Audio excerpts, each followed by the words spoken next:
Harvard was a school designed to train people into the religion called ministers in order to study the Bible, in order to spread the truth of the Bible. Now, Harvard then would encourage the development of other universities, Yale, Princeton, okay? And collectively, they would be known as the Ivy League. Okay? So this is how the Ivy League started, because America was founded as a religious colony, and everyone needed to read the Bible, so they needed places to study the Bible. And so they founded Harvard, and then Yale, and then Princeton. Okay? But over time, as America became more wealthy, it became also less religious. And so the Ivy League became social clubs. And what I mean by that is, these were just places where the rich of America went to become friends. Okay? It was to build cohesion, right? Remember, we discussed the idea of cohesion, where if you commit transgression, you become more cohesive. So these guys did not study. They drank, they dressed up like girls, they had wild parties, they played football, they took risks. Okay? And they became good friends, and they went on to become the leaders of America. As America became much more diverse, much bigger, and much more wealthy, it recognized that it needed to educate its population. And so it started state schools. Okay? State schools. What we call A&M. Okay? You may have heard the term Texas A&M. Okay? It means Texas Agricultural and Mechanical. The reason why was these schools were built to train farmers, engineers, and soldiers. Okay? Tradespeople, in order to help grow the American economy.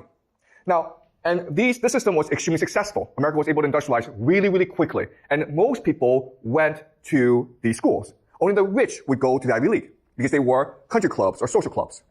Over time, America, as it began to industrialize more and more, it recognized that it needed science and technology. So it basically copied the best universities in Germany. And Germany was at this time the main center of science and technology in the world. And so they built something called research universities. Okay? And a couple of the first research universities were Chicago University, the University of Chicago, and Johns Hopkins. Okay? So in the about 1900, you have this system, okay, of state schools where most people went. If you're a poor person, you go to learn a trade, and then you go and get a good job and make good money. If you wanted to be a professor or scientist, you went to these research universities. If you were rich, you went to these social clubs called the Ivy League. And quite honestly, it was a really good system. And America should have stayed with this system. But what happened was, who's unhappy now about the system? These guys, right? Harvard, Yale, and Princeton. Because if you think about it, over time, they become less and less relevant. Because just because you're rich doesn't mean you're smart. All the smart people are going to Chicago and Johns Hopkins. And so over time, we can expect Chicago and Johns Hopkins to overtake the Ivy League. Okay? And that's why Harvard decided to institute scholarship programs. So it wanted more smart people into it wanted to welcome more smart people into its campus, okay? And this creates something called the SAT. Okay, this is the origin of the SAT. The SAT was founded as a scholarship program to identify the best and brightest students from all over America so that they could come to Harvard and help Harvard be the best university in the world. Okay? But now who's angry about the system? Harvard's not happy that the best students are going to Chicago and Johns Hopkins. So they create the SAT. And now the best students are coming to Harvard. Now who's unhappy? The rich kids, right? Okay? The alumni, the legacies. Because before, their kids could just go to Harvard and have a great time. Now it's hard for them to get in, they have to take a test, and also they're in class with smarter people. Okay? So now Harvard has a problem. On one hand, it wants the best students in America, but on the other hand, it still wants to maintain good relations with its alumni. So that's why it created a new system, okay? In this new system, grades are not the only factor. Test scores are not the only factor. Now it's focused on holistic. Holistic, okay? The new word is holistic. Specifically, character. Just being smart is not good enough. You have to be a good person. You have to be a strong and brave and virtuous person, okay? So they have a new concept called character. But this word was created to basically keep Jews out, okay? Because Jews are really smart, but Jews like to read books, so they're not good at sports. And so, that's not good. We need people who are manly, who are strong, who are brave. We need white people, okay? So they developed this holistic system. And that's why we have the system that we have today, where it's not just test scores, it's essays, it's transcript, it's teacher recommendations, because they want to identify the Jews. and keep them out, okay? Today, we have the system to identify both the Jews and the Asians to keep them out. So the purpose of all these changes is to ensure that Harvard remains the institution of power in America. Does that make sense? Harvard's not interested in academics, it's interested in power. Therefore, it must ensure that the people who come to Harvard are the ones who are most likely to succeed. Now, in this new system, there are two key concepts. The first key concept is the idea of secrecy. Okay? Secrecy just means like, I'll never tell you why I let you in or why I didn't let you in. I don't have to, okay? The other is the idea of discretion. Discretion means that I can choose to let in for no reason. Okay? So in China, if you get a really high score on the Gaokao, Beida or Tsinghua has to let you in. Not in America. You can be the best student in the world. They don't care. If they don't like you, they'll just say, we don't want you. Okay? They have their own institutional reasons to let you in, and they'll never tell you. Right? And the system was created to ensure that Harvard is able to recruit the best students in the world. But what's important for us to remember is, from Harvard's perspective, best just means the most likely to succeed, not necessarily the best academically oriented student, not the smartest student, okay? So let's run a thought experiment, okay? Let's just say that you are a Harvard admissions officer, and you're presented with 4 students. Okay? You're Harvard, the best university in the world. Okay? And I give you 4 students. And you're going to let in 1 student, okay? You tell me who you let in, and I'll tell you if you're a good admissions officer or not, okay? Okay, the first is the best math genius from China, okay? Second is the best basketball player in the world, okay? Basketball player in America, okay? Okay. The third is the best student in the world. And the fourth is 3 generations of Harvard. Okay? So your father, your grandfather, your great-grandfather went to Harvard. Who do you let in? You guys know the system. Exactly. Okay? You don't even think about it. Like, I let in number 4. Okay? Because you know that in the world, he is the most likely to succeed. You're not interested in educating smart people. All you want to do is graduate rich people. Okay? So let's just say this guy doesn't exist. Then who do you let in? Exactly. Yep. This guy, okay? Definitely not this guy, okay? Definitely not the math teacher from China, because you know that he's probably just as a math teacher, right? Math professor. We don't want that. Okay? We don't want professors. We don't want lawyers. We don't want doctors. We want people who will be head of a company. We want people who will become a famous rock star. We want people who will become president of the United States. That's what we want, okay? And, yeah, so either one of these two is fine. No, okay? But we want these guys to apply because that helps us look better, right? We want people to apply so we can reject them so that our metrics look better, okay? Okay? Does that make sense? Okay? That's how the system works. All right. So let me explain why they do this, okay? Why is the system set like this? All right. So Harvard is first and foremost a venture capital firm, okay? Okay, you're an investment firm. So let's pretend you're a venture capitalist, and I give you 2 options, okay? And you tell me which option you pick. Option 1 is, I want to open a restaurant, and I need $1 million from you. Okay? But guess what, guys? My uncle works for the government. So I can guarantee that he and his friends will come to my restaurant every single day. And so there's no risk. There's absolutely no risk involved. I guarantee we'll make at least $500,000 a year. No risk, easy money, okay? Number 2 is, there's a sort of website. It's AI and Bitcoin. Problem is, I don't even know how to write code. I have no experience doing a website, and my idea isn't really fleshed out. But if it works, we can make $1 billion, guys, okay?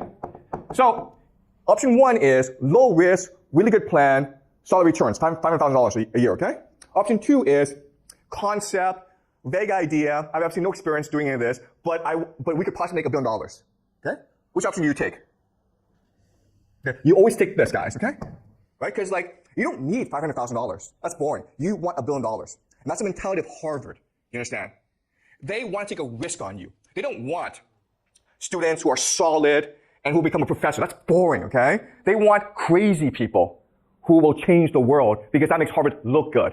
Okay? Another way of saying this is, they rather have a class where 10 people succeed and 999 fail rather than 1,000 people succeed slightly. Does that make sense? Okay? Why? Because we only remember the 10 people who succeed. we forget everyone else. Okay? That's the Harvard mentality. And that's why they're the most famous university in the world, because they're looking to create as much brand name recognition for themselves as possible. Okay? Right? Does that make sense? All right. Now, how do we know if they succeed or not, if you're Harvard? Well, remember the concept we learned last class, which is dissociative personality disorder. And what we discussed last class is, in a game, people who are most likely to succeed have this characteristic. Does that make sense? That's how they think. Because they're a venture capital firm. They're looking for the riskiest investment, the best possible return.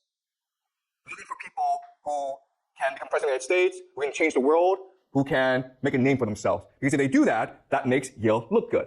So you remember the name, okay? It's all about brand name recognition. Okay? Does that make sense? All right. Okay. So you're like, okay, well, this is fine, but, and what's wrong with the system, okay? Why would this be a bad thing? It works. Why would this be a bad thing? Well, the problem with this is because Yale, Harvard, and Princeton are so powerful, not only are they looking for people with trauma, okay? I was traumatized as a child, but they're also traumatizing the world, okay? If that makes sense. All right? So the meritocracy exists to find people with trauma, and because it exists, it's traumatizing the world. Okay, so let's explain how and why. So let's look at university, Yale. Then we'll look at high school. Okay, then we'll look at parenting. Okay, so you think, oh, you're getting to Yale, you can just coast, you're happy, life is simple. Okay, the fact of the matter is that when you get to Yale, Yale is actually the Hunger Games. Have you read the book, The Hunger Games? It is a relentless competition. Because once you're in Yale, you're still competing. But now you're competing against the most competitive people in the world, okay? So maybe after school, you can be the best student. Your parents love you. You have lots of good friends. You have a student government. You feel really good about yourself. You go to Yale, and then you recognize that you're a nobody. Your parents are far away. And you're now in competition with the best students from all around the world who all want to kill you. Because it's a zero-sum game, okay? Only the strongest survive. And so everywhere you go, it's a competition. In the classroom, it's a seminar style, so you're with 20 other students, and the professor's asking you questions, and you're all competing to impress the professor. Okay? Outside the classroom, you're competing to get into clubs and something called secret societies. Okay? But you're also competing for graduate school, for law school, for medical school, for scholarships like the Rhodes Scholarship. Okay? So Yale, it sounds nice. Once you get in there, from the first day, it's an endless pursuit of achievement. It's just competition after competition after competition. Wherever you go, you're being judged by someone, okay? You're being judged by the professor or your classmates, and everyone's looking to like basically kill each other because it's a winner-take-all system, okay? So this is very traumatic, and it makes you so insecure that you go through life thinking like life is just like that. Everyone's an enemy. I have to achieve and achieve in order to feel good about myself. I cannot stop working hard, otherwise I will be killed by other people, okay? So people who graduate from Yale have a deep sense of insecurity, even those who come from the wealthiest families, okay? They're always looking to achieve. And that's what Yale wants, that's what Harvard wants, because these are the people who will be most successful in life, okay? They're not happy with $1 million, they want $1 billion. Once they have $1 billion, they want $10 billion, okay? It never stops. Okay, so to get into Yale, you have to go through high school. And high school has to train you for Yale. So it's also a competition, also a Hunger Games. Okay? And to train you for high school, your parents have to develop a different parenting system, okay? So I'll give you two examples of parenting, okay? The first system, which is the healthy system, you say to your child, I love you unconditionally. No matter what you do, I will support you. I will always be here for you. And if you say that to your child every day, your child will be happy, fulfilled, and secure in life. But the person will probably end up as a teacher, okay? Now, you can also say to your child, I don't have time for you, but if you win the swimming competition, or you place first on your math test, or if the teacher says nice things about you, then I'll take you for ice cream. Okay? And so it's a system that neglects the child, while at the same time demands the child, okay? And this is trauma. And again, most kids will be traumatized by the system. But there are some kids who will thrive in the system, and the trauma will encourage them or drive them to achieve and achieve and achieve so that they get into Yale, so they can compete in the Hunger Games, so they can go on in life and compete some more, okay? And that's how the system is set up. And this is what we call the meritocracy.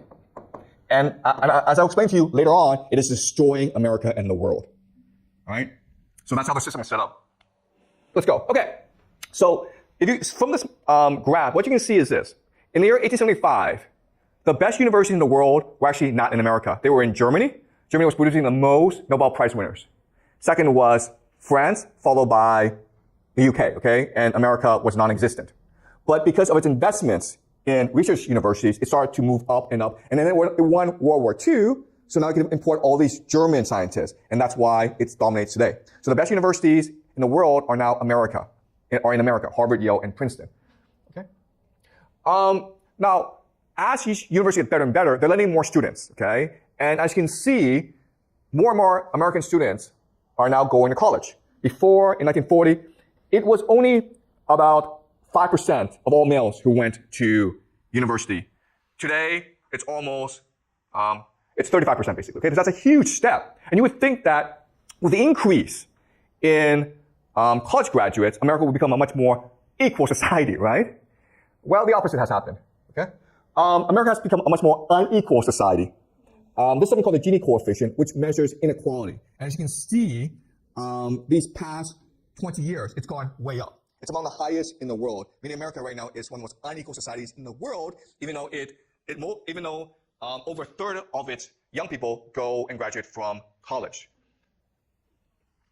This is a graph of social mobility, okay? So the graph, this number shows you if the number of people who are doing better than their parents. As you can see, in the year 1940, most people are doing better than their parents.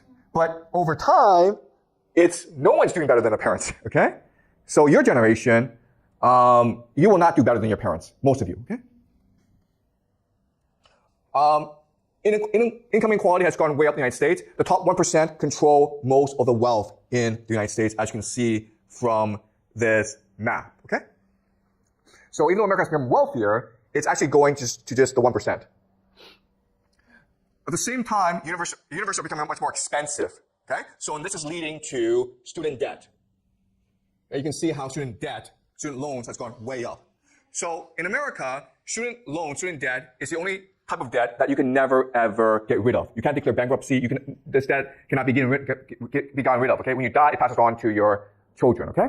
So this is a terrible situation for young people in America. This is actually a more stark graph where tuition has gone way up, but wages have stayed pretty stagnant. Okay? And it's leading to depression among teenagers. Okay? And also, the thing about this graph is the middle class and wealthy students are much more likely to be depressed and identify as depressed than poor students.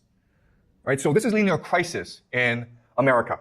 So what has happened? Well, you had two individuals who created the meritocracy. The first is named James B. Conant, and he was president of Harvard for a couple of decades, and he was a person who brought in the SAT in order to identify scholarship students. And he made Harvard into the best research university in America. Okay? And he was determined to make Harvard into the best university in the world, as well as an institution of power in America, meaning that it would now decide who wins and who loses in America. The man who would help him is named Harry Chauncey. He was dean of Harvard, who was in charge of the scholarship program. And then he got a new job at a new organization called ETS. You know ETS because it's Education Testing Services. They're the ones responsible for the SAT, the TOEFL, the AP, the GRE, okay? So these two together create the modern meritocracy. And as you can imagine, because they're both from Harvard, the entire system is set up to benefit Harvard, okay? And guess what, guys? It worked, okay? So in the year 1940, 90% of applicants to Harvard got accepted. Now it's gone way down to 5%, okay? Stanford is even lower, okay? So now it's so hard to get into Harvard. At the same time, look at the cash of Harvard, okay? This is called the endowment. The amount of money they have at Harvard is just ridiculous. They have more money than most countries in the world. Right now, their endowment is about $40 billion, okay? And it's just the past 30, 40 years. The success of the Harvard alumni is just incredible. The most billionaires in America, Harvard graduates more billionaires than any other place, okay? 127 billionaires in 2024. Second is Stanford, all right? No one else comes close. But not only that, but it's also anyone with over $100 million. Most of them graduate from Harvard, okay? 7% of all people in America who have over $100 million in net worth graduate from Harvard, okay? Then you have MIT, Stanford, Pennsylvania, Columbia, Yale, Cornell, Princeton. Guess what, guys? Ivy League plus MIT. Okay? Okay, $30 million. Still Harvard is number one, okay? All right? So their graduates are the most successful in America. Okay? But it's not just rich people, it's everyone in the American elite. Okay? Most of them are graduates of the elite universities. Okay? So this is an article in Nature, and they looked at all the elite in America. And what they discovered is most of them went to certain schools, the elite universities, and this is what's causing a lot of global conflict in America today. All right, so let's just look at what they found. The red is Harvard graduates, okay? The green are Harvard plus Ivy League. And as you can see, Harvard is everywhere. Even among generals, admirals, there's Harvard people, okay? They dominate in terms of philosophers and professors. But they're everywhere. Even Pulitzer Prize winners, billionaires, New York Times bestselling authors, Fortune 500 CEOs, federal judges, senators, okay? They're everywhere. And that's the power of Harvard. This is a portion of Harvard graduates compared with the general population. This is the portion of Harvard graduates compared with the elite. Okay? You see the contrast. So Harvard and Ivy League dominate America today. Okay?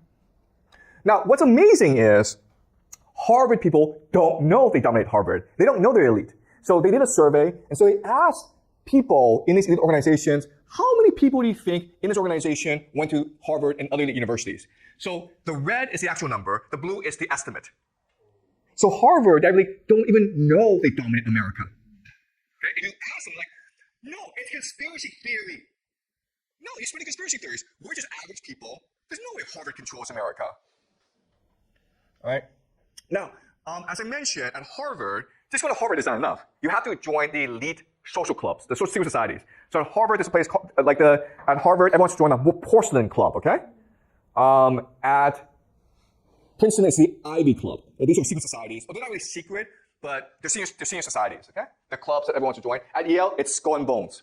Okay? Skull and Bones is the most famous college secret society. They're not that secret because they like to brag that they're Skull and Bones. They're so powerful that they produce a lot of presidents, a lot of rich people, okay? 2004, okay? George W. Bush versus John Kerry. Guess what, guys? John Kerry is the Democratic nominee. George Bush is Republican nominee, right? And they're both Skull and Bones. They're both Yale Skull and Bones. Okay? So it's a rigged game. Barack Obama, okay? Barack Obama, Columbia, went to Harvard Law School. When he promised hope and change, he told people in 2008 that the game is rigged against them. That he would be their champion. That he would make America more fair. Okay? And he won. Why? Because, so this is his book, Dreams My Father. It was a New York Times bestseller. It basically launched his political career. He won because in 2008, the U.S. economy collapsed. Why? Because the U.S. banks, the U.S. political system was controlled by Ivy League graduates, by just people who were friends with each other. And so they cheated. They became corrupt. Okay? They basically destroyed the American economy. And people protested against all this. And Barack Obama promised that we'd come in and do something about it. Okay? Well, he did do something about it. Right? So his economic team, he appointed quite a few individuals. These are the two most famous. Larry Summers, who was a Harvard graduate, as well as a president of Harvard. And he was Treasury Secretary under Bill Clinton, and he was the guy who created the mess in the first place. And then Tim Geithner, who's a Dartmouth graduate, and he was the Treasury Secretary, okay? So these are friends of Wall Street who came in to save Wall Street. So a lot of critics say, it's Wall Street who created this mess, who destroyed the American economy. They should be punished, or at least they should feel some pain. If you just let them go and help them out and save them, then you could have a problem called moral hazard. The idea of moral hazard is if you don't have any consequences for your mistake, you will do it again. Okay? And then Larry Summers said, no, you guys are seeing it incorrectly. We have to save the American economy. The goal is not to save the banks and my friends. The goal is to save the American people and the American economy, and that's why we're bailing out the banks by giving them free money. Okay? And then the critics were like, well, how about all these American homeowners who've lost their homes? Shouldn't we help them as well? And do you know what Larry Summers said? Moral hazard, guys. Do you understand? Moral hazard? If we help out these ordinary Americans, they won't learn anything. Okay?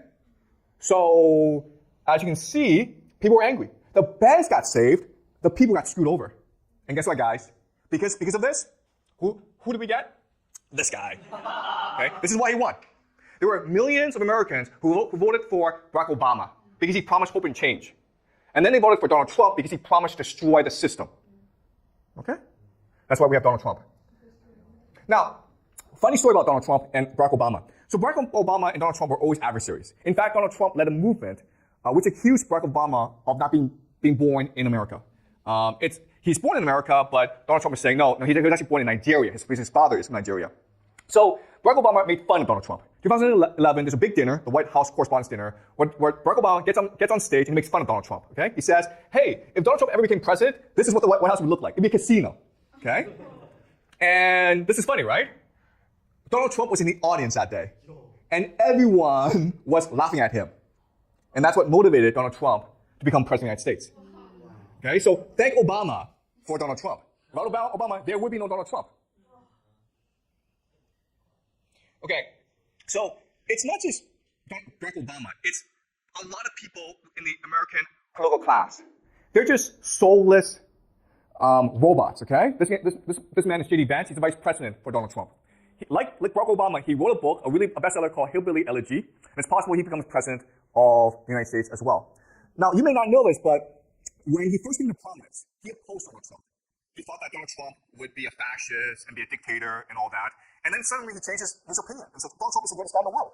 Okay? So these guys, like J.D. Vance and Barack Obama, they have no ideas of their own. They're just puppets. They just tell people what they want to hear. All they know is a cheat. Okay? So another example of this man's name is Johnny Kim. Okay? And he'll probably run for president of the United States one day, or at least be a U.S. senator. Why do I mention him? Guess what, guys? He was a Navy SEAL, which is the top position you can ever achieve in the military. He was a secret soldier, okay? He went to Harvard Medical School, became a doctor. Then he joined NASA, became an astronaut. This is like the ideal Ivy League graduate, okay? This is what Harvard wants. Now, why is he able to do all this? Well, because this is his Wikipedia entry, okay? In 2002, the police went into his house and killed his father. He was there, and he saw the police killed his father. He was traumatized for life. His father was a domestic abuser. The father was violent, crazy, hit him all the time. Okay? So he has dissociative personality disorder. And in fact, if you look at most of these really successful people, they do have dissociative personality disorder. And that's why he was able to do all this, because he turned the trauma into an energy to drive him to greater and greater achievement. The problem, though, is he has no ideas of his own. He's just a puppet, guys. Okay? So let's conclude and summarize why the meritocracy is so great.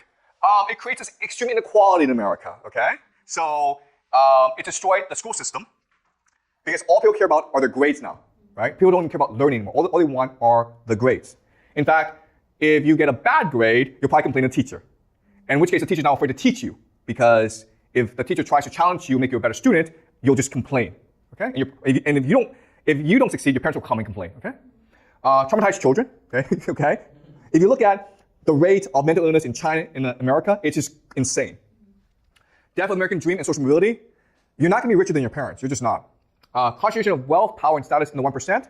The richest just get richer. Political divide between left and right. Okay, so you have all these political divisions right now in America. Corruption. So Wall Street just steals and steals and steals, and no one can do anything about it. Destruction of American identity. Globalization, immigration, woke ideology. Okay?